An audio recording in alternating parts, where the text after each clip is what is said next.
Okay, great. Mm-hmm. Sorry, this might be in your way a little bit. No, not at all. All right. Are we all in frame? I think Okay. so.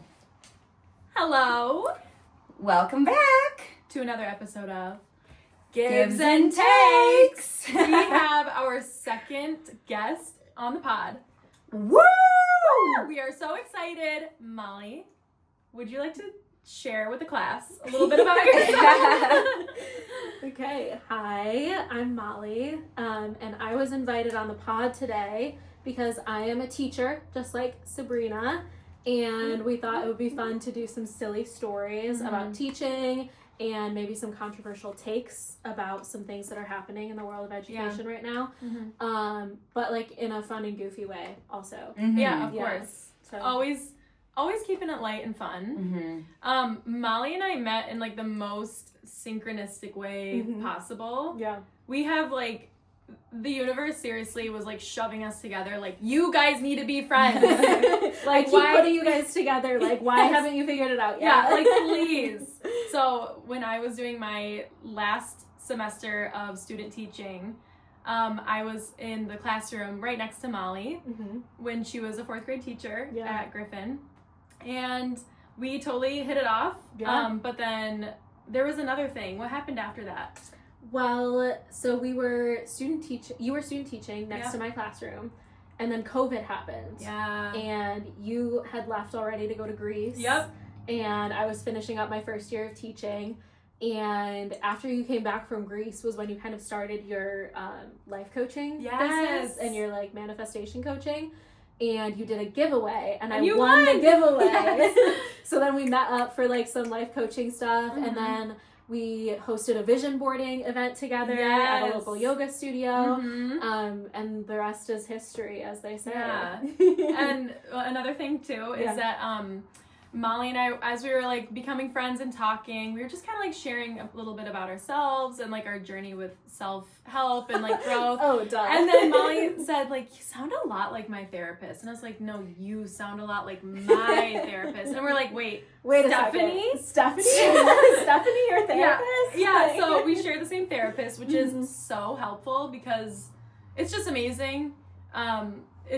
It's great because anytime we hang out, I'll like talk to Stephanie and be like, and I hung out with Molly, and she'll like make like a kind of a smile, and I'm like, I know you're not allowed to say that you know her, but just hypothetically, if you didn't know her. I always say that too. I'm always like, so hypothetically, if there was a person that we both knew, and we both knew that the other person knew that person, and I was gonna go hang out with that person and record an episode of her podcast, like, what would you think about that? Did you tell her? No, I won't. She was off last week, or was Christmas? Yeah. Christmas was last Wednesday, so I haven't seen her in 2 weeks. Yeah. So, miss you, Steph. See you Wednesday. We'll send her this episode. Yes, she'll love it. Yeah.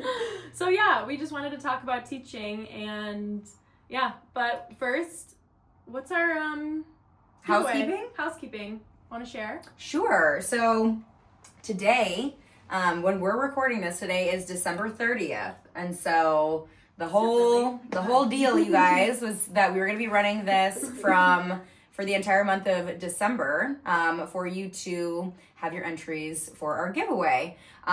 So you have today and tomorrow, but I guess by the time you're listening, it's already done. It's over. So actually, we hope that you put in some entries. We did have, I think, a decent amount of participation in it. But we will be reading our giveaway winner tomorrow. We'll be pulling it tomorrow on New Year's Eve. So I think our game plan is kind of to do like a little like New Year's Eve ritual as well. Maybe like over the basket for our friends to do, like, just to send some really good energy for the new year and for leveling up in 2025. Yes. So, and how do you enter? You post a picture of, you have to post a picture of you ordering any of our merch, but of course, because of delivery times and things like that, if you do not have your merch and you just have like a screenshot of your order, that works. That's perfectly fine. You don't have to have it tangibly, but post it on Instagram and tag us. You have to tag us. Yeah. If you don't tag us, you don't get the entry. Not even if you're sliding into our DMs and like, what the heck, you guys? I did it. Like, sorry, we didn't see it. So right. And if you post a picture of you like listening to the podcast, so like screenshot, that's 1 entry, and then the merch is 10 entries. So you know what to do. Buy some merch. And we've got some cool stuff. You got like very cool stuff. Yeah, we're putting a little bit of our merch in the basket as well. So yeah, cute. Yeah. You'll love it. Good luck, everyone. Is that all? I think that might be the housekeeping for today. I'd love to just jump right in. I'd love to. Molly, do you want to start? Yeah. Please? Yeah, Thank you. Okay, so I have 2 disclaimers before we begin. Okay. Number 1 is I love my job and I feel very blessed and honored to have the responsibilities that I have. And everything that I say here is me as an individual and as a citizen, not necessarily reflective of my opinions as an employee or as reflective of my employer. Disclaimer stated. Yes. Second disclaimer is, as previously stated, I'm a teacher and Sabrina's a teacher. And so we're kind of hoping that Ashley will throw her takes out first so that we can get like an OG, like a regular person's perspective on some of the stuff we're talking about before we add like our normal person's perspective, before Sabrina and I add our takes, because obviously our takes are going to be informed by our own experiences as educators. And so we're going to kind of pass it over to Ashley first each time just to get her takes first, and then we'll talk about what we want to say. Let's do it. So, yes. Cool. Okay. Do you have one first? I do. I have so a excited. All right, let's hear it. So my first one is actually like a personal story, a personal reflection, a moment in time, which is that when I became a 4th grade teacher, I was very conflicted about the concept of homework. Okay? Yeah. Most of the kids that you teach in 4th grade are 9 or 10 years old, and when I reflect on my mental health journey, I think my first panic attack that I ever had was as a result of homework, specifically fractions, and I was in 5th grade. And I just remember how horrible I felt, and I was like getting so snappy with my parents while they were trying to help me. They sent me to my room with my like worksheet. I just remember having a complete meltdown about it because I didn't understand how to do it, and I felt so overwhelmed by the fact that I didn't know how to do it. So then when I became a teacher, I was like, is this something that I really even want to do? Is this something that's in alignment with what I think is best for my students?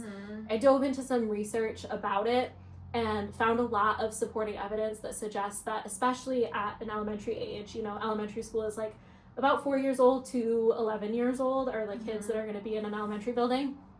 There's just not a lot of evidence out there that supports homework being beneficial for students that age.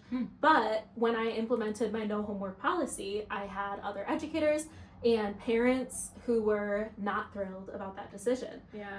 That felt like it's an important skill for kids to start developing at an early age, to have things that they're responsible for and to learn how to study independently. And before I add any more of my take about it, because I already included a lot of my own opinion there, I just want to hear like your thoughts. We can talk about homework at the elementary level, because that's kind of specifically what I'm addressing, but also in our local middle school, depending on what teacher you have, you might have no homework ever, or you might have hours of homework every night, and it depends on what teacher you have. So we can talk about it kind of different grade levels, different ages. What are your thoughts on homework? Okay. Wow, this is a very layered, I think, topic. My knee-jerk reaction while you were saying it was like, hell yeah, you know, no homework. Like that's like such a such a dream. But I can speak for myself, I guess. Like when I was going through the public school system, and I was in that elementary age. I had come from a Catholic school, and then I moved into public school, and homework actually was kind of a piece of solace for me as a young kid. It was like kind of when I got to like be alone, and when I got to just like really focus, and I know that I'm definitely not the norm though. I was like one of those kids that just like poured into their studies and poured into school, because a lot of the things I had like going on in my home life were less than favorable. So, and we lived like out kind of in the country a bit, so didn't have like tons of didn't have much to do. And so I'd read or I'd do homework. And so for me personally, like I loved having homework, and I also loved doing really well on it. Like I loved the satisfaction of like turning in homework and getting it like handed back and just slaying it. Like there was just something to that, and there was also like I think like a bond created like with my teachers because they'd see how much effort I was putting in, and I think they also probably knew like maybe some things that were going on at home. So for me, it developed. It was like a good routine for me, I think. But overall, I 100% can appreciate what you're saying, especially in today's like day and age. I think when we look at kids that went through the pandemic, kids who went like through an entire almost 2 years in some cases without interacting with other children, and then you slap an undisclosed amount of time of homework on these kids. I mean, their attention spans are like goldfish, you know? It's like, I think cutting it back, but I also think somehow there's got to be some kind of standardization is like kind of my hot take, I think, about the whole thing. I think some people having none and some people having hours of it, I think that's crazy.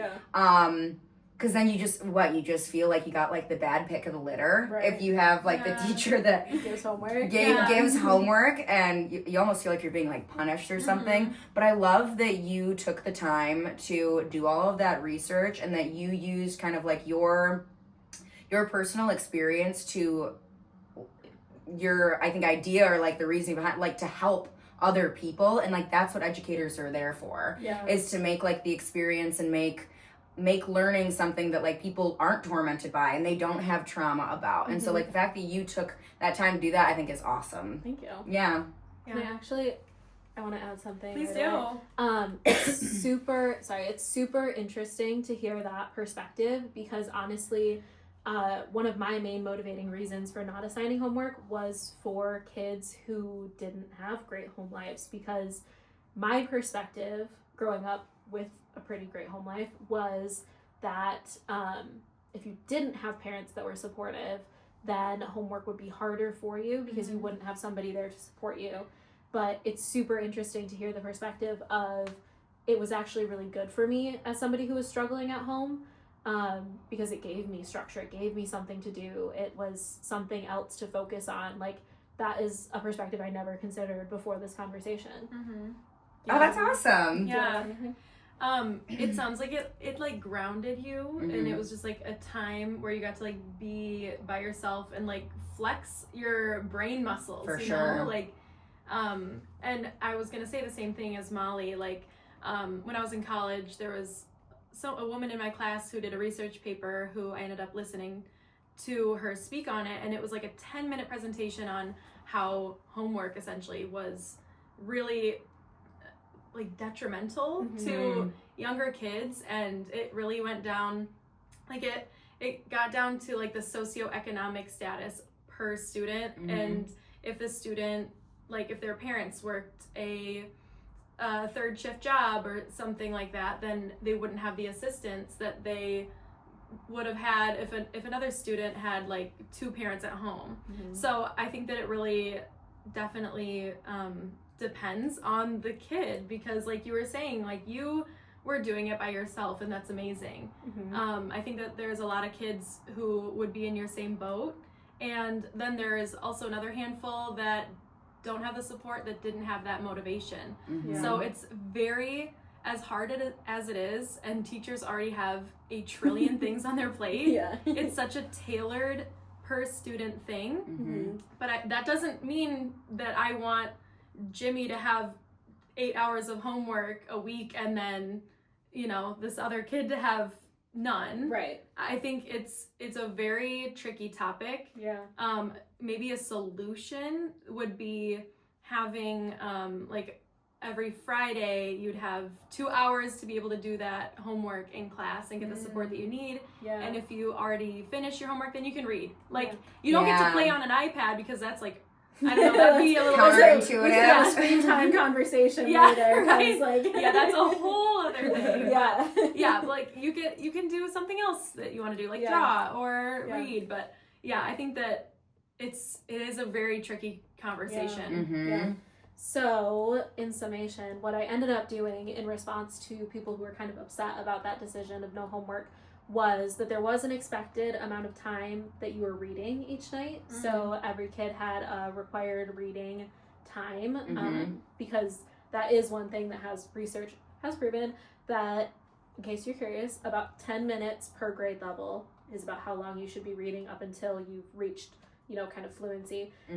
So like if you're in first grade, it's 10 minutes a night. If you're in second grade, it's 20 minutes a night. So for fourth grade, for me, it was 40 minutes a night that kids were expected to read. It didn't have to be one solid block, because another fun fact, you get, wait, or did I say this wrong?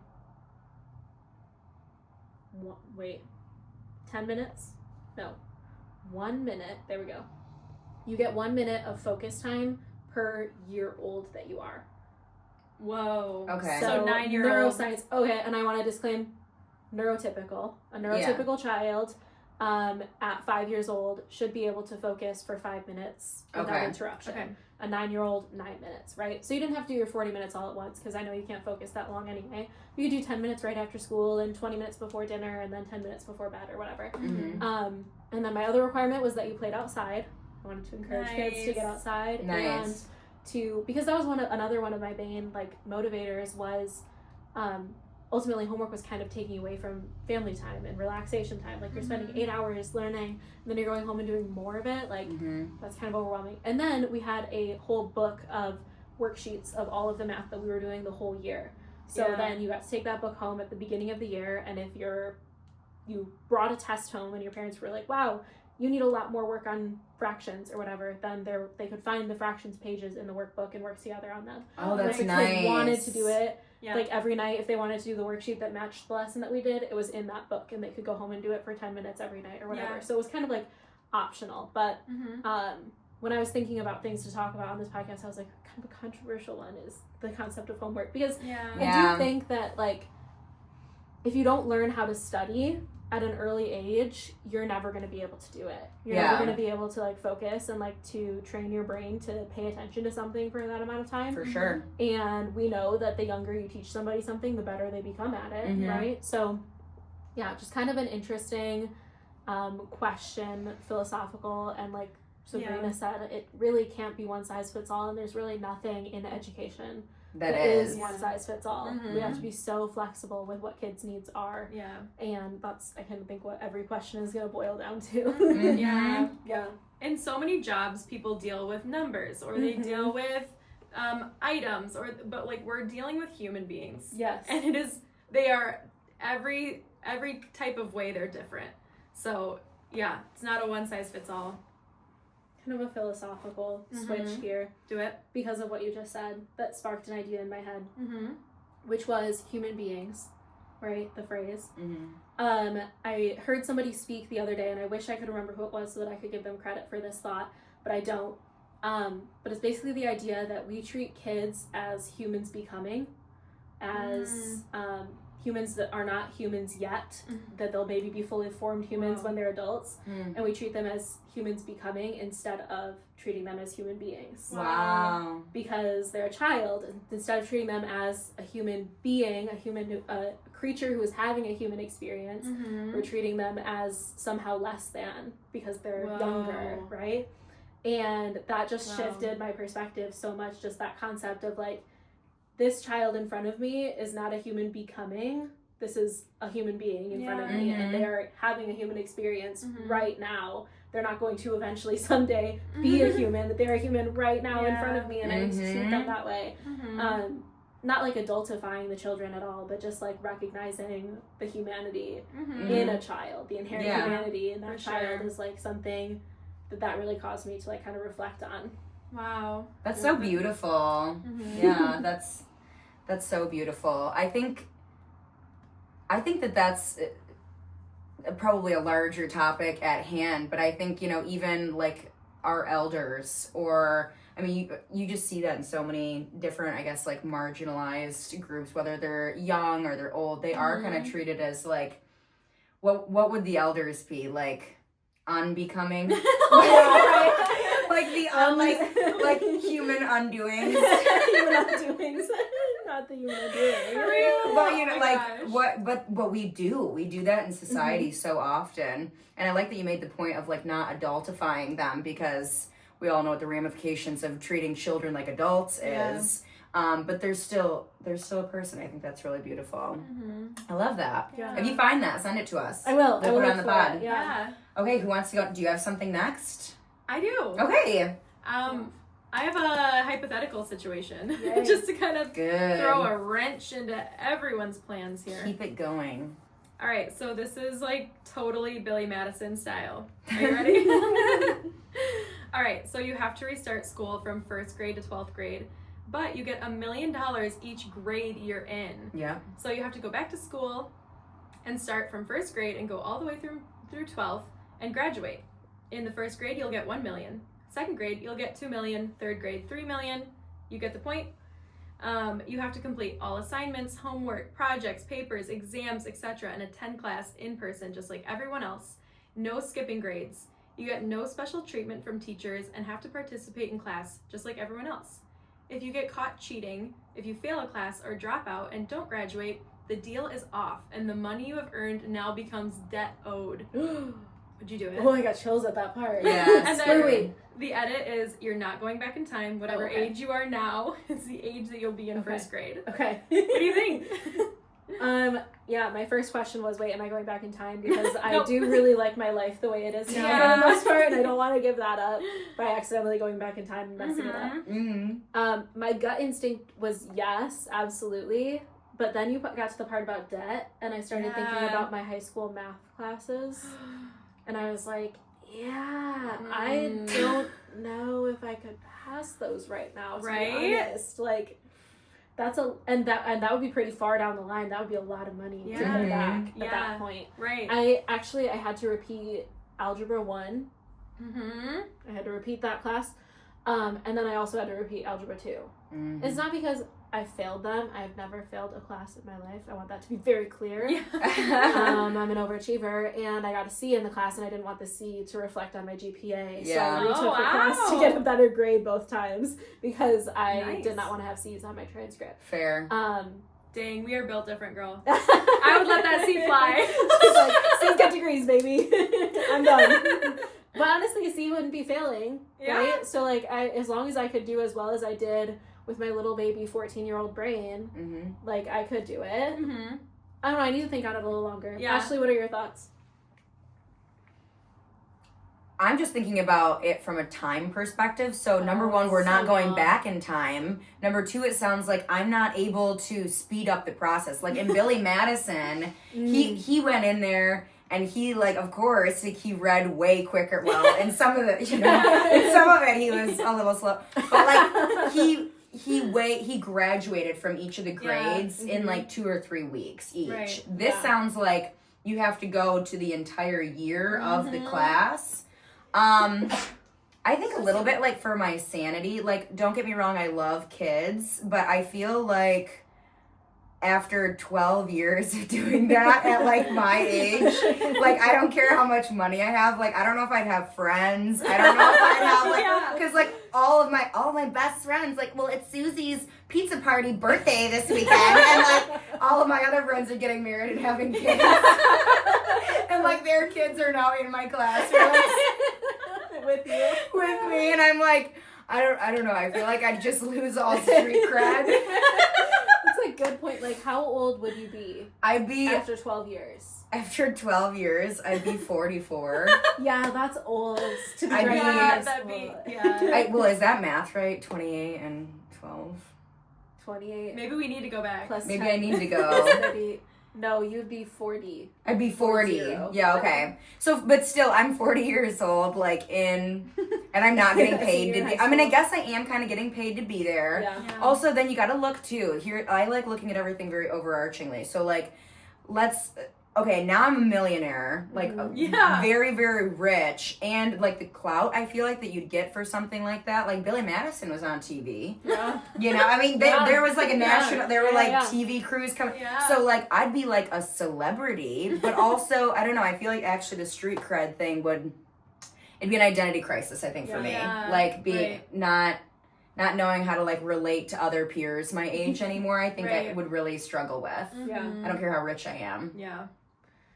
I didn't think about the time perspective, but as you were talking, it got me thinking, this was not something that immediately popped into my mind because I'm already on a school schedule all the time, Yeah, right? for So sure. I already get the 2-week winter break, the 1-week summer break, the 3 months off in the summer. Oh, Like, that's nice. if you were going back to school, you would make your first year $1 million for working for 9 months, essentially, and you're doing first grade level reading and math, and that's your job. Yeah. Like, that sounds pretty cushy. Yeah. And honestly, I obviously, as an elementary teacher, I love kids, so like hanging out with a bunch of 6-year-olds all day sounds kind of fun. And like wouldn't have like the responsibilities of like the teacher role. You'd have the responsibilities of a child. Yeah. Which is like, oh, well, we expect you to sit at your table for 10 minutes and do a coloring sheet. Like, okay, I can handle that for $1 million this year. Yeah. Like, yeah. True. Right? Yeah. I don't know. What do you think, Sabrina? I think I would do it. Yeah. I mean, the elementary stuff would be grueling because it'd just be so boring. Mhm.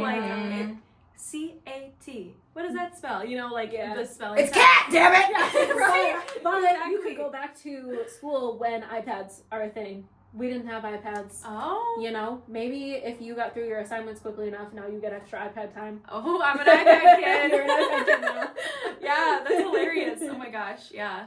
I think that I would do it. Yeah. Why not? I mean, at this point, it's your full-time job. Yeah. We end when we're 40, and then we And never you're have to a work again. multi-millionaire. And then we're Yeah. fine. Then we're Yeah. coasting. Yeah. I put in 12 years to be a millionaire Yeah. and then never work the again. rest of your life. Why Yeah. not? Yeah, we're like you said, we're already on the school schedule. Mm-hmm. Let's go. Let's do it. Let's just be the student instead. Okay. Can we be in the same class together? Of course. Okay, amazing. And then will you just give me money? Yes. Will you, Yes. to be like a peer that will still hang out with you fucking weirdos? give me a little bit of it. Can I just to remain some normalcy. Here's what I'm picturing. Is I'm picturing waking up, getting ready. Think about the cute outfits you get to wear when your peers are like 6-year-olds. Yes. Like you get to wear like the cute like overalls and like frilly skirts and everything. Pigtails. Nobody's stopping you from doing that now, for Right. the record. But you'd fit in a little better in an Yeah. elementary school classroom than like an office. And you come home to like your husband and you're like potentially your kids eventually, like, and you're just like, how was it at work, honey? And Dan, my fiance, he's like, well, I had a really tough drawing and I had to deal with XYZ client who's really mad about X, Y, or Z, and like, you know, it's been a tough, stressful day. How about you? How was your day? And it's like, well, had to learn how to spell spaghetti. That was really hard. Yeah, that's Like, so hard.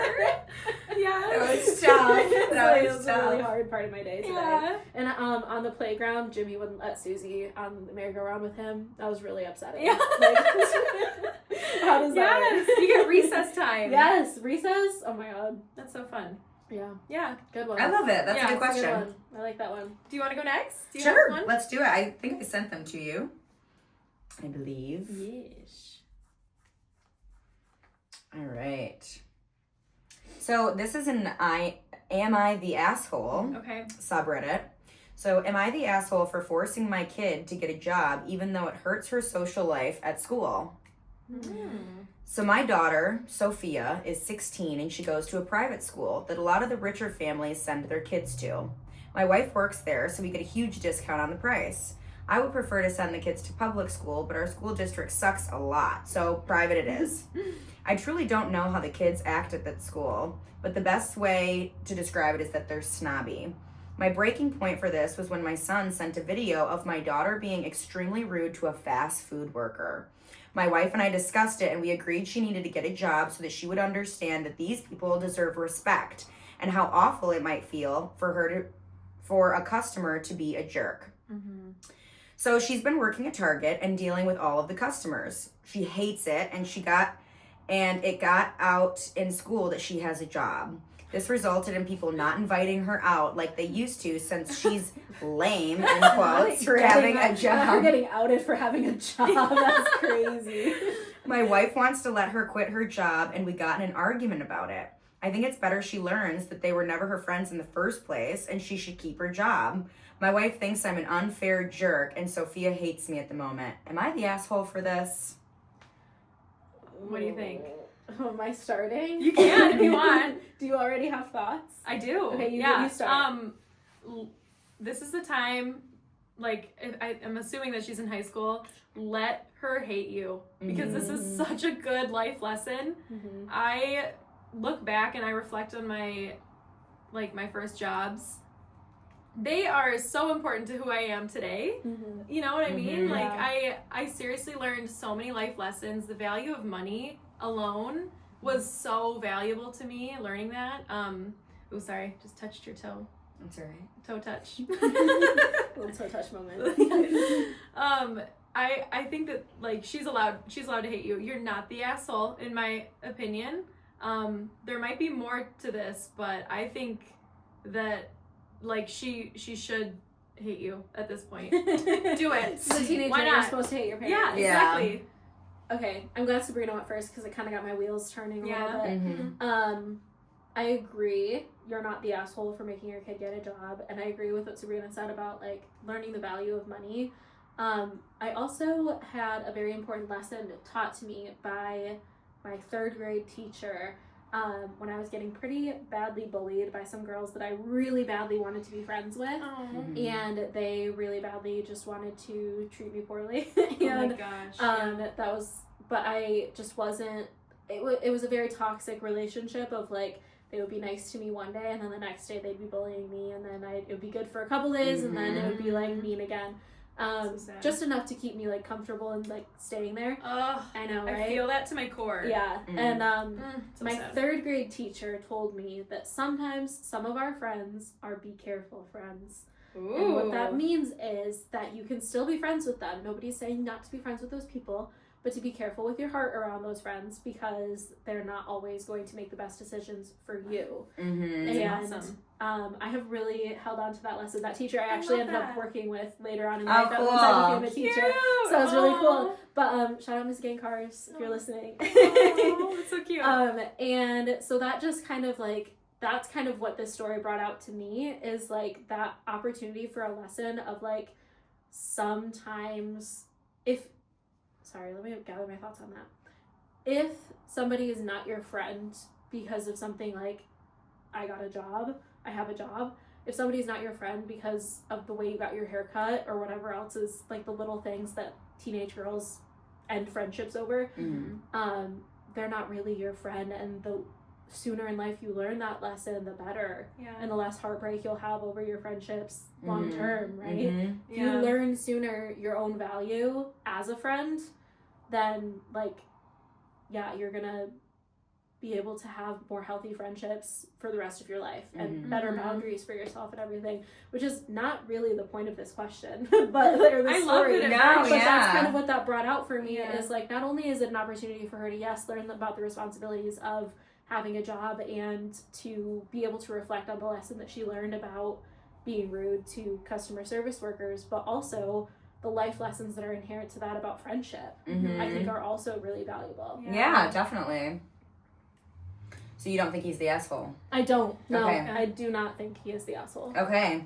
Yeah. I also do not think that this dad is the asshole. I think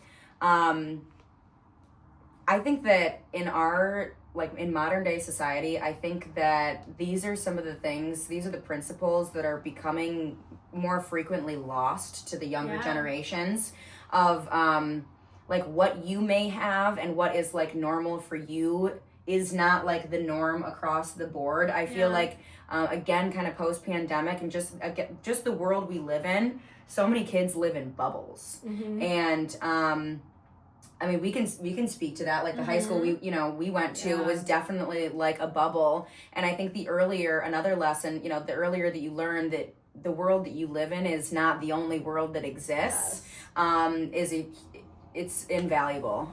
It's one of the best things you can ever learn, because then you won't be rude to the fast food worker. You won't care about a lot of those different things, because you'll realize, hey, my life is unique. Maybe my parents aren't as wealthy as some of the other kids that go here. Maybe I don't need to have the same things that all of these kids have. Maybe I don't put my importance into those things. And I think a lot of your identity when you're in high school is so centered around what other people are doing that you can start to think that those are things in your identity as well, and that you need. And so, hell yeah, she needed to get that job, and she needed to understand the value of a dollar, understand that, like, your life is different than theirs. Mm-hmm. Let them be rich, snobby kids who don't know like the value of money or don't know like the value of friendship. Yeah. And you go and get a little job, hate your dad for a bit, and then be his best friend in a couple years. Yeah. You'll look back on it. Yeah. It sounds like they were, the friends were spoon-fed brats, in my opinion. Yeah. Like, no offense, but. Yeah, like, sorry, but also if, like, you got a job at Target, like, real friends would go visit their friend at Target. Mm-hmm. I would love it if you got a job at Target. I would love it. Okay, wait, I was literally thinking, I was like, oh my god, I can stop at Target on my way home from this. Ashley's house, because it's on my way.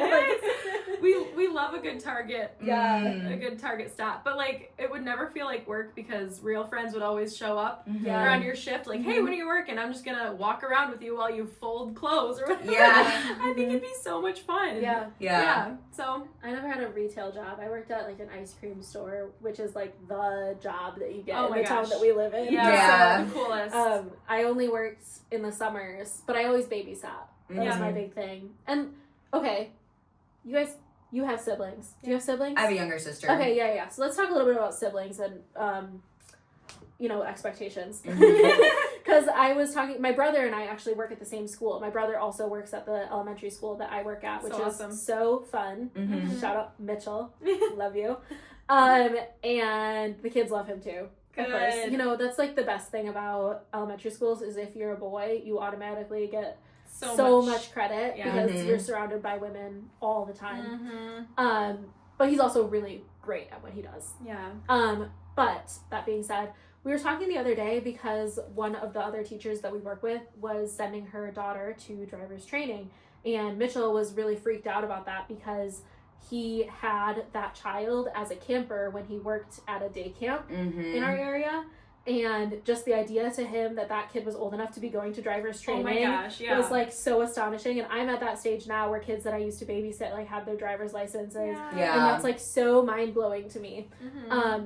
But with that being said, when I took driver's training, I had started babysitting when I was like 12. And so I was like earning money from a pretty young age. And my parents made me pay for half of driver's training if I wanted to start it as early as I possibly could, awesome. Right? Which I think is like 14 and 9 months in the state of Michigan, right? And so my parents were like, all right, if you want to start it that early, then you have to pay for part of it because you're working, and that's what we're going to do.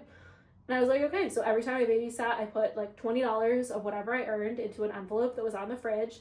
And then when it was time for me to start driver's training, all of the money in that envelope went to paying for my driver's education. Nice. That's so good. Do you know who never paid a cent for their driver's education? Your siblings. My sibling. Well, okay. Mitchell. My sister never took driver's training. Yeah. She doesn't have a license? She has a license. Oh, yeah. In the state of Michigan, if you wait until you're 18, you can just go and take the test, and they will give you a driver's license. Did not know. Hold the phone. Did not know. Yeah. Nope. What? You don't even have to take driver's ed. In fact, I don't even know if she did a road test. She maybe only took the written test, and they maybe gave her a driver. I'm going to look it up right now. This sounds like sorcery. This sounds like sorcery. This sounds like... I'm going to look it up right now. How is that even possible? All of that is crazy. Absolutely. Different siblings get like different treatment. Now, with driver's training, my sister didn't want to get her license until much later. She was very anxious about driving, but me, like, I could not wait to get my hands on a set of wheels, y'all. Oh, yeah. I couldn't wait to get out on the town. I also had a job, Molly. I think I paid for half of my driver's training, too. But the whole thing about them being able to drive at 18, I actually think that you're right, because now I'm thinking about it. We went to Michigan State, and all the people that come, foreign exchange, are they called foreign exchange? Oh my God, it's international students. International students. Yeah. Yes. International students would come over and be driving effing Lamborghinis around campus, and then you'd see them up on like the hills, smashed into like a post somewhere, or like on fire all around campus. And you're like, on fire. You're like, what the hell? And then they'd have a new one the next week. Yeah. And it was because they never had driven in their like their home nations, and then they'd come over here, they'd have tons of money, buy a brand new whip, and set it on fire. It was nuts. So I think you're right. No, okay, so I just looked it up. If you are under 18, you go to the office And then you have to complete and pass segment 2 of driver's education and the on-road driver's skills test. 18 and older, you pass the driver knowledge exam at the Secretary of State, aka the DMV if you're from a different state. Practice driving with a licensed adult for at least 30 days before completing and passing the driving skills test, which I think that would be the on-road portion of the driving skills test, right? So you do still have to do a driving on-the-road test, but you don't have to do any of the classes. So, like, when I'm, like, driving with my sister, sometimes, like, I'll make some comment about turning left onto a one-way on a red light. Yeah, in Michigan. You can do that in Michigan. And she's like, I never knew that. Because she never took the freaking class. She never learned all the things. And also, on that note, sorry, this is such a tangent. We love it. We love it here. This is what we're about. My fiance is from Minnesota, and it's so interesting, like, the differences in, you know, our schooling and our experiences with schools, because I'm from the same area as you guys. I went to a different high school than these two, but very, very similar. And he is from a very rural part of Minnesota. Do it. And his school experience was so different. He's so smart, you guys. Like, he's one of the smartest people I know. He's an engineer, a mechanical engineer. Wow. And wizards. he went to Michigan Tech, like, super high stakes engineering school. He knows my cousin. Yes. Yeah. Yes. What? Did you talk to your cousin about that? Or Yeah. You did? Yeah. And he knows Dan? They had a couple of classes together, and he thinks that they might have, like, hung out, like, their freshman year a little bit. Yeah. I think Dan mentioned, like, maybe they lived in the same dorm or something. Yeah. Crazy, small world. Tiny. But yeah, I'll say things like, oh yeah, well, you can turn left on a red light if you're turning onto a one-way street, and Dan will be like, I don't think that's true. That's running a red light. And it's like, no, in Michigan it's true. And I always have to look it up and prove it to him. I always have to Google it. He never just believes me at my word. Oh my gosh. He just thinks I'm a bad driver, I guess. But, okay, I have another Do story. it. Yay. Yes. And this popped up on my TikTok the other day. And it made me feel some things. Okay. And I'm interested to hear your thoughts. All right. So it was a mom who was complaining about something that was happening at their school. And the situation, she's deleted the complete video, so I've only been able to find small clips of other people replying to it, but I saw the original video when it first came out. And it's a woman who's complaining because her 5-year-old child was suspended from kindergarten. And the question is, what could a 5-year-old possibly do to deserve a suspension, right? Is the question. Now I can see Sabrina's face because she knows. A lot of things. She knows. And, you know, I have my perspective as well. And she talks a little bit more in the video about some things that have happened. But essentially, she thinks that her child deserves a one-on-one aid, a one-on-one support person to prevent them from having violent outbursts in the classroom, because that's what they're getting sent home for. What they're getting suspended for is these violent outbursts where they're throwing chairs, they're punching other kids, they're hitting and kicking teachers, like all these things are happening. It's not good. And they get suspended. And the mom is like, well, they're just not doing enough to prevent my kid from getting this escalated and having these reactions, and it's their fault. Should I homeschool my kid because they keep getting suspended?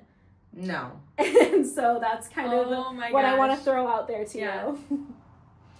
Okay, so first thought, it's always the parents. You know, it's like, lady, look in the fucking mirror here. Okay, can we be real for like 5 seconds? Clearly he's 5, so this is learned behavior. Either, you know, he has 5 is also hard age. I'm not a doctor, so I'm not going to sit here and like diagnose the kid, but I mean, Asperger's and things like that come up like in kids at a young age.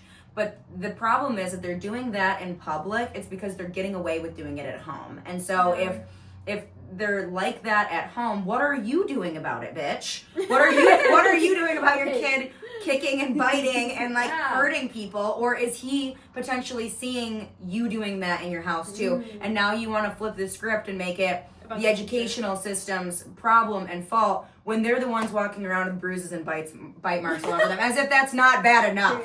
Can I just play? Yeah. Can I play the first clip of this video? Yeah. Speaking. I don't know how the audio is going to come out. Is this the mother? This is the woman complaining about it. Yeah. God. And I just want you to hear what she says. And I'll pause it after the first little sentence because I just think it is so emblematic of exactly what you just said. Are you ready? All right, let's do it.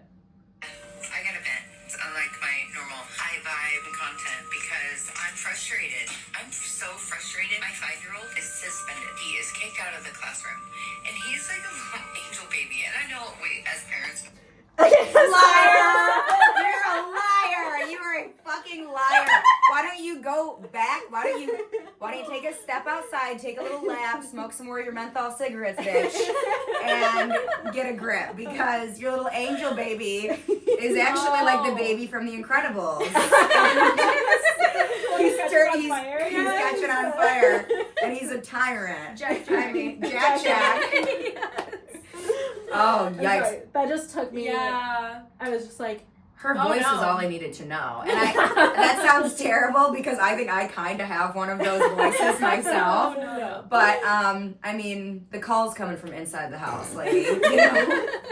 My baby, the fact that she's making a video about it and thinks that, like, people are going to be on her side, it's like, yeah, clearly you're the problem. You know? Because you think that this, as an adult, is normal behavior. Right. Even of itself. Mm-hmm. That's hilarious. What are your thoughts? Okay, so being a former kindergarten teacher and a current educator of kindergarten students, I'm thinking of 15 students who are 5 and have been suspended for the same things. I've had desks thrown at me. I've had colleagues who are pregnant and their stomachs have been punched. I have seen my colleagues have a slap mark across their face from 5-year-olds, you guys. These are not like 4th, 5th, 6th graders. These are little kids. Little angel babies. They're little angel babies with little halos. And they don't do anything wrong at home, because you know what happens at home is they get thrown on the iPad. The fucking iPad. Like, what is with it? Like, again, the iPad kids. It's the iPad generation. They get Minecraft or whatever the new game is, but they're thrown on that, and they're silent and quiet for 5 hours at a time. Because they're so sweet. Because they're an angel. They're just little angel babies. Like, I've had similar situations where kids have been suspended for, X, Y, and Z, the things that I was just mentioning, and parents will call to complain, and it's like, well, we just got him a new Lego set because he's at home all day and he's so bored, and so I got him a new Lego set. Oh, okay. So you're rewarding this So baby? he gets presents? Yeah, so exactly. He gets a present for punching his teacher. God. Yeah, I think that suspension is totally okay. But it also sounds like maybe he needs to be either at a different school where there's more resources, or because not every school, like for my school, for example, we aren't just dishing out parapros for every behavior. Yeah. That is so rare. There has to be an insane amount of documentation for essentially the state to shell out another 40-50 grand for there to be a parapro. But one-on-one aid it's very rare. So maybe he needs to go, or she needs to go to a different school where there's a resource room, because my school actually doesn't have a resource room. So we've had a lot of none at all. Whoa. So that's a whole other topic. But we've had a lot of kids who we just can't meet their needs, and maybe this is a similar situation. The school can't meet their needs, so they need to find a school that's a better match. So those are just some of my thoughts. There was something that you said. When I was talking about coming on this podcast, I was like talking to my fiance, and I was like, can you think of any like funny can you think of any like crazy stories from school that I've told you that I could talk about on the podcast?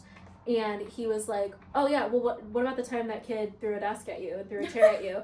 And I was thinking more like silly, goofy stories. Yeah, that's like trauma. He's like, you don't want to go on the podcast and trauma dump? And I was like, not particularly, but here we are. What it is, like, So but I did want to talk more broadly about suspension, because there is a lot of discussion in the education space right now about whether or not suspension is a viable disciplinary technique. Does it actually cause behavioral change? Is it something that we want to continue doing to and for kids? Right. And it's a really complex topic, especially I think for the things that I've seen in my buildings that I teach at, because on one hand, like, you have to make sure that all kids are safe at school. Yep. On the other hand, a lot of these kids that are getting suspended are going home to where it is unsafe for one reason or another, right? Whether that's because they're grown up, doesn't have the ability to take time off of work to stay home with them when they're suspended. And so they're at home by themselves when they get suspended, and they're maybe not at an age or developmentally ready to do that. But just like more broadly, have you guys ever been suspended? Have you ever gotten a detention? Have you ever been in trouble at school? Sabrina's shaking her head no. No. I have. You and have? I'll tell my story after I pass it over. Have you? Have you? I have had one detention. Well, when I was in Catholic school, I was like a very naughty kid. I was acting out all the time. Okay. I wouldn't call it, I don't know if they never actually officially suspended me, but they just made like my life hell at school. It must be something about Catholic school, because my story is also about being in Catholic school. So you tell yours first. Well, when I was a kid, I loved to play like with the boys, like at recess and things like that. I did not give a damn about dolls and sitting on this at our Catholic school. It was a very like small playground, and God, it was just so boring. And I had grown up like with all of my like male cousins, you know, and I wanted to be out playing jackpot like with the football. Like I wanted to be cooking worms on like a metal roof. You know, like I that was way more entertaining to me. And so years and years later, I've found out like through, you know, kind of word of mouth and just like my family kind of relinquishing some of what they knew was going on. But basically the sisters and everybody at the school, they were nervous about my sexual afflictions and thought that I was a lesbian. And so they wanted to essentially punish me as a child. What? And so, but one of the things that got them to, I was called down to like our principal's office all the time. I forget if they're called principal or like headmistress or whatever the heck she was. But one day in art class, I was not, for some reason, like our art teacher, she was also like our gym teacher, but she like did not want me to be doing the same thing as like other kids, and it was really irritating to me. Like it was like I wasn't allowed to be doing like the same project or something. I cannot remember the details of this, you guys, but basically, moral of the story is then there was a birthday party happening that following weekend. My aunt was also getting married. The boys, though, we were all going to Michigan's Adventure for this birthday party, and the boys had basically told me that unless I did something, you know, to prove that I was like cool enough to like to hang out with them Michigan's Adventures, like I was gonna have to hang out with the girls, and I was like, oh, I'll be damned. I'll be damned. I'll be damned. I'm not. And so I stood up on the table and I stole scissors out of our art teacher's pocket. Damn. And I stood up on the table and I chopped off my hair, like right up at the top. Like right in the front. My aunt was getting married. I had no bangs, no hair. No. Just fully like a huge wad, you guys, this big, right at the front. Just chopped it off. Hell yeah. I got to hang out with the boys, and I didn't get to have scissors for the rest of my Catholic career. I love that. But I wasn't suspended, so. Right. But that was a really naughty thing I did. I'm obsessed with that. You were baddie. It was fully like this. Oh, hell yeah. Stick it to the man. Yeah. The band. Yeah. I love that. My Catholic school story is that when I was in first grade at Catholic school, a different Catholic school from your Catholic school, but a Catholic school nonetheless, I had this best friend. We'd been best friends like since the cradle. Like our moms were best friends, and so we were best friends by default. And we went to the same Catholic school, and I remember my first grade teacher was younger, and so she had these like all these like you kind of new things that she was doing at the time that we were in first grade, which was a while ago now. But the thing that she was trying was no seating chart. You just got to sit like where you could learn best, right? Was her idea. And I, of course, always sat next to my very best friend. And one time I was a little late coming in from recess. I don't remember why. At my Catholic school, the parents all had to volunteer for recess duty. So it maybe was like that my mom was out for recess duty and I was talking to her about something. I don't know. I can't remember exactly why. But I was late coming in from recess, and this other girl sat at the desk next to my best friend. No, she didn't. My desk. Okay? And I looked at her and I said, Do you know you have 30 minutes? 30. I was like, you're in my spot. And she was like, I don't see your name on it. No, she didn't. Get her. First grade. Get her, Molly. Get her. Yeah, get her. I said, okay. And so then I went to a different spot, and I festered on this for a while, let it marinate. When it was time to get ready for lunch and everybody went to the coat room to grab their lunch boxes, I snuck over to the table with my black marker. And I wrote Molly over and over and over again. Oh my gosh. All over that desk and all over the chair. And there was no denying that it was me. It was my name. It wasn't me. But I was like, I'll show her. My name's on that. Now my name is on that spot. Yeah. That's hilarious. And surely enough, yes, my mother got called to the school, and I had to stay in for lunch recess to clean all of the marker off of the desk. And that was my one time. And then I think, like, in middle school, I probably got, like, a lunch detention for being tardy all the time. But that wasn't my fault, you know? Yeah. It wasn't like I was driving. My parents were late dropping me off. Yeah. I think that's kind of a silly policy. Especially in elementary school. If you're absent or tardy, that should not be a punishment for the kid. Yeah. Like, I got here when I got here. Driving themselves. Right. Mm-hmm. Or if you know that kid is riding the bus and then they're, like, messing around instead of going to class. But, like, my parents dropped me off every day until I got a car. Right. So why was I in trouble when I was late all the time? Did they think that was going to, like, trickle down to my parents somehow? Yeah. My parents didn't give a shit. Yeah. Right? They were like, oh, you had lunch detention? That sucks. Oh, anyway, yeah. Okay. move on. Right. Yeah. Yeah. It's over now. So, like... Yeah. It is what it is. Yeah.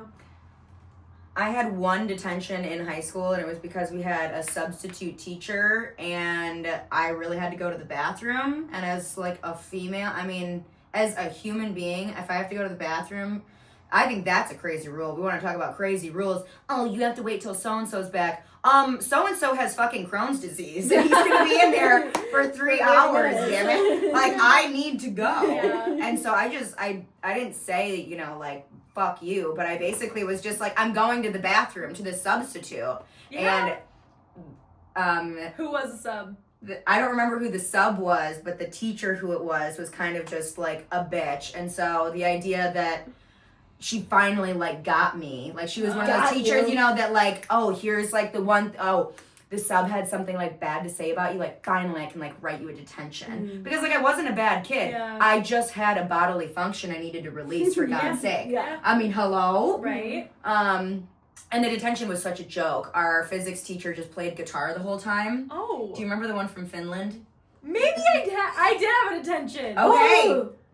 But I think it was just like a tardy thing. Yeah, maybe. Because he just sat and you like did guitar. You did homework and he played guitar. I did have one. Yeah. I remember that. Oh my gosh. Okay, yeah. And he like very chill. He made us like he had snacks or something. Yeah. He was very chill. Again, the guy was from Finland, like happiest place on earth. Yeah. So it was very chill. He was the best detention person. That. Right. But it sounds like we're all some good kids. Yeah. We're all kind of goodies. Goodies. Do you remember I don't remember what his name was. I do. You do? Yeah, but should we drop it on the pod or no? I don't know. We'll just call him Mr. Finland. Mr. Kilpula, right? Oh my gosh, yeah. Isn't that his name? Yeah.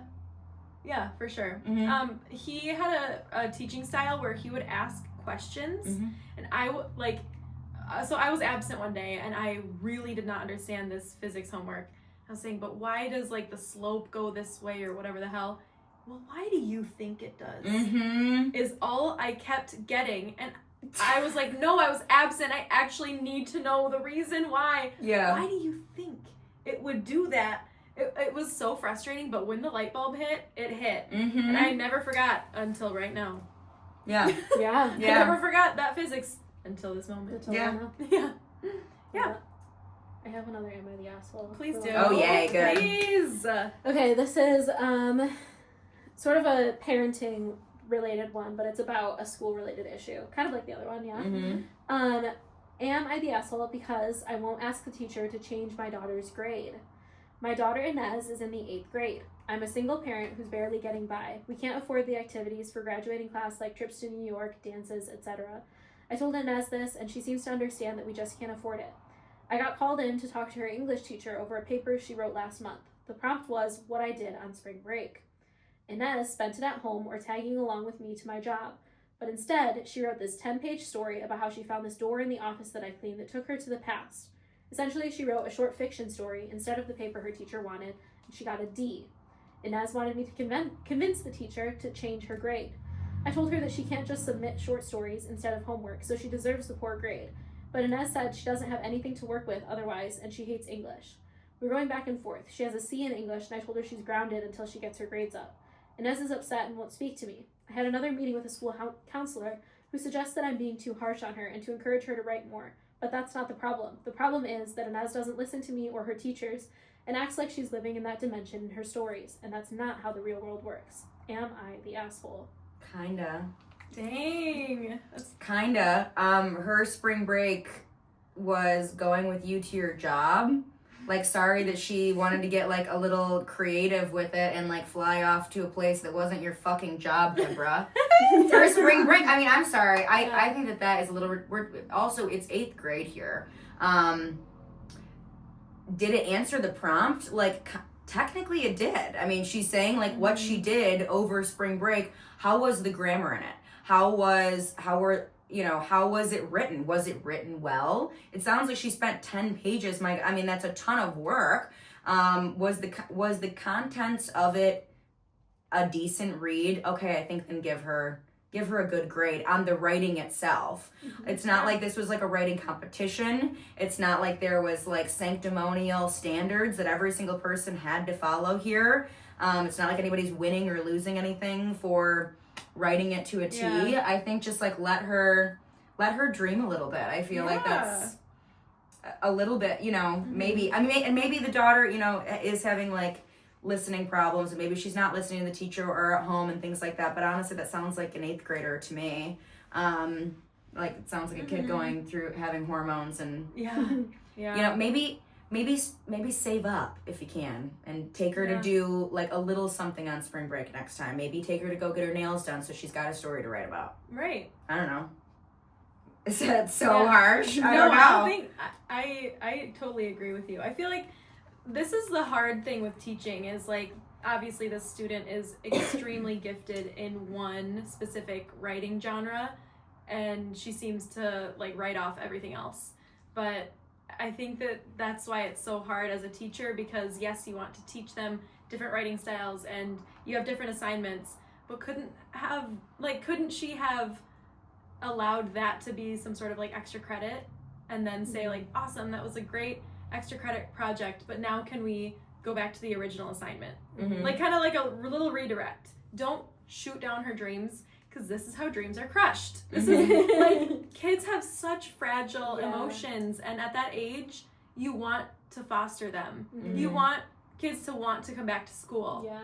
Like if that teacher would have been like, oh my gosh, it's amazing. Like I would have never thought up of this amazing imaginary world and how interesting and how cool.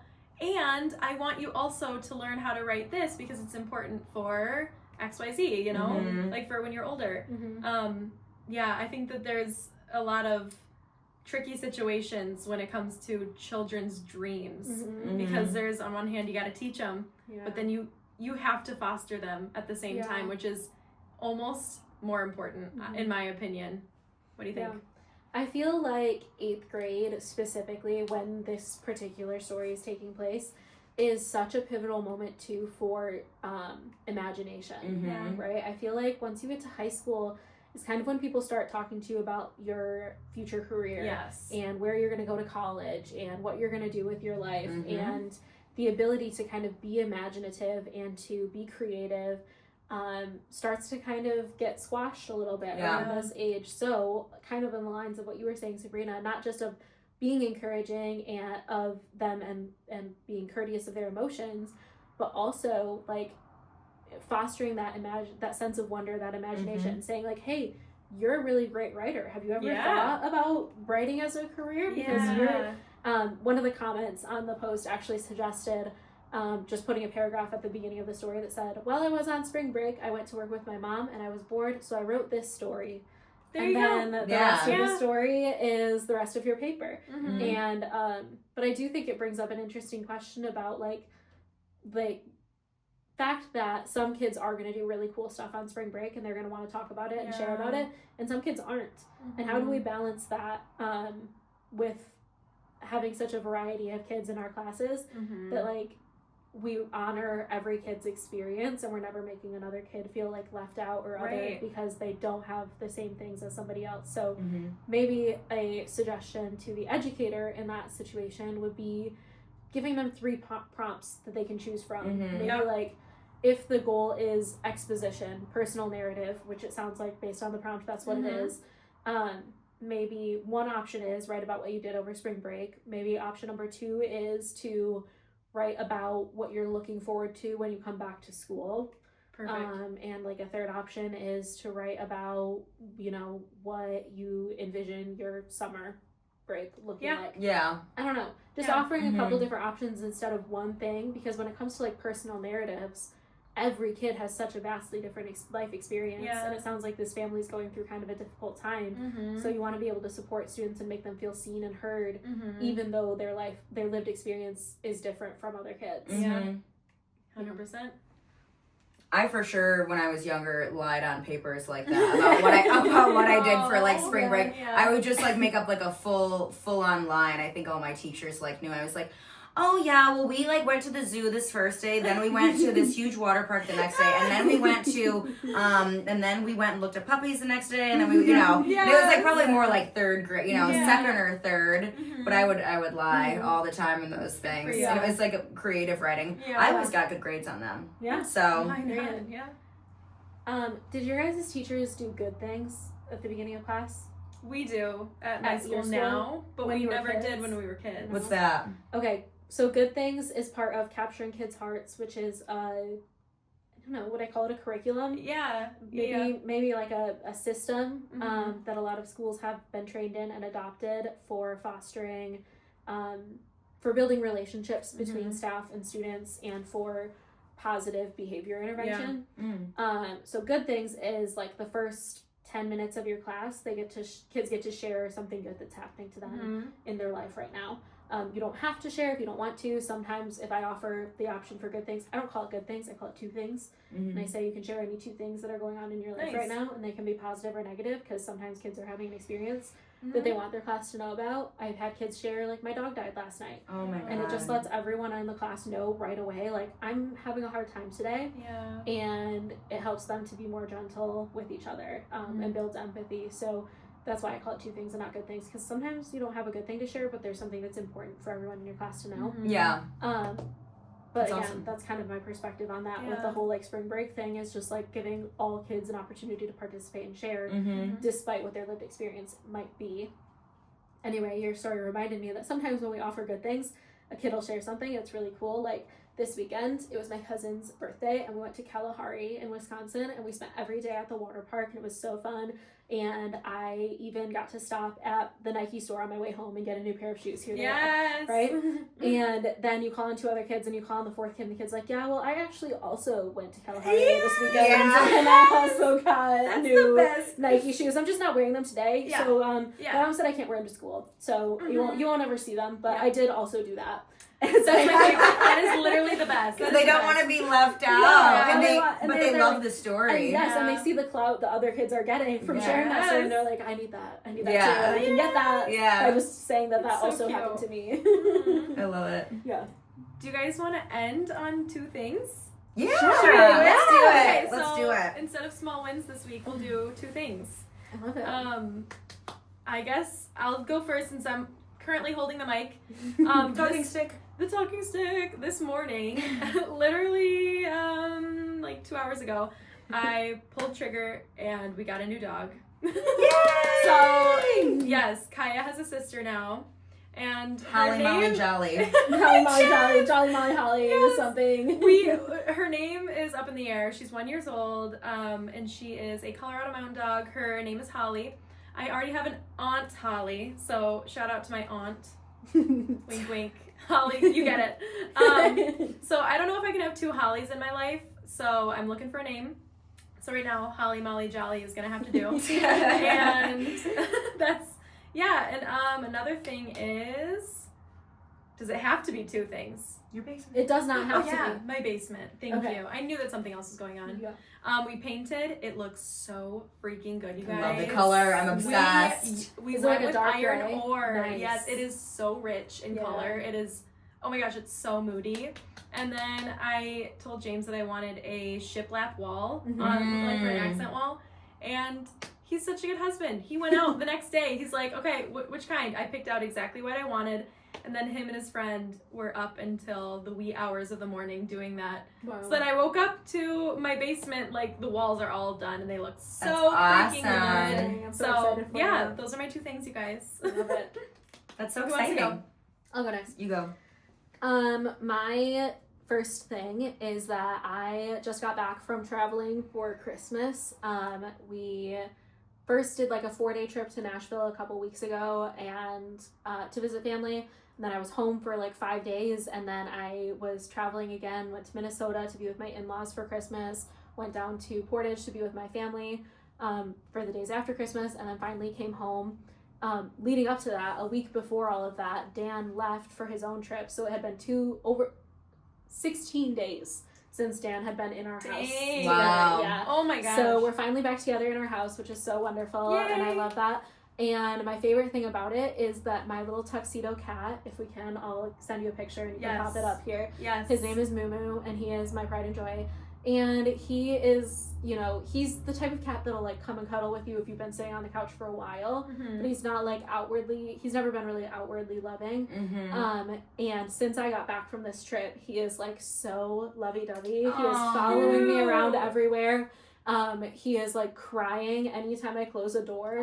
And he missed you. He missed me, and he's just my little baby, and I missed him. So my 2 things are, I'm really happy to be back in my home with my fiance, and 2, I love that my little kitten was traumatized enough by me leaving that he like became a clingy cat, because I've always wanted that. Oh, so cute. We love clingy cats. Yes. Oh, I love that. I love that so much. It's awesome. Okay, 2 things. Gosh, kind of crazy. It's been very chill. I have to say, like, okay, my first thing is that I have gotten to just relax. Nice. And like what feels like so like, but all of my days have melded together. So I'm sitting here trying to like think of one thing, and I'm like, I have been a lump on a log. So like, what have I done? I exercised today. You know, I just trying to get like back into some healthy habits and some healthy routines and things like that, and also just like holding space for myself to just like relax, and it's just been super, super nice. And the second thing is I gave up gluten and dairy about 3 weeks ago, and I've been doing really, really well on it. That's awesome. And I have woken up like every day, like honestly after the first week, I've woken up every day and like felt like I was rested for the first time, and I swear to God, like years. Like I had forgotten what actually waking up in the morning and feeling rested felt like. Oh, that's amazing. And like I wake up and I'm like, I'm ready to like, I jump out of bed now. Oh my God. It's crazy. That's so amazing. yeah, just relaxing and getting healthy. Yeah. Oh my gosh. 'Tis the year. 'Tis the year for all of us. Yeah. And I just really want to thank Molly one more time for being an incredible guest on our podcast. So Thank you for having me. You are such a light and such an incredible energy, and we all need to do lots more together soon. And it's just been such a pleasure. It has. You'll have to come on again. Yes. Different topic. Yeah. I would love to come back some other time, talk about anything with you guys. Yes. I feel like every time we talk, there's just like such good rapport and banter. Totally. Yes. I feel like we're all on a very similar like vibe and wavelength. Yeah. That just like helps us. I was talking to my friend Ruby, shout out Ruby. I've said that about every single person that I've talked to. We're just gonna have to send this episode to all of them. To all those people that I talked about. But I was talking to my friend Ruby and about how I was coming to the podcast, and I was like, I don't know how I never met Ashley before Sabrina's bachelorette party. Right. Because like, yes, we approach life very differently, but as far as like our views on things and like our like emotional like kind of sense of things and like the vibration that we're on were so similar. And so, 100%. and I was like, also the fact that we haven't hung out since then is crazy to me. It is crazy. Like, after we met then, I was like, okay, like this might be when you like best person. friend. Yeah. Like, and then like life happens and that doesn't happen. But yeah, thank you for having me. I had so much fun chit-chatting. And I would love to come back anytime. You are so welcome. Literally anytime. Well, Amazing. We will catch you guys on the flippity flops. Once it's 2025 is when this will all be in your ears. So happy 2025. We hope it's off to a kick-ass start. Happy New Year. And goodbye. Bye. Yay! Oh, I have to pee so bad. Oh my God, me too. Oh my God, run!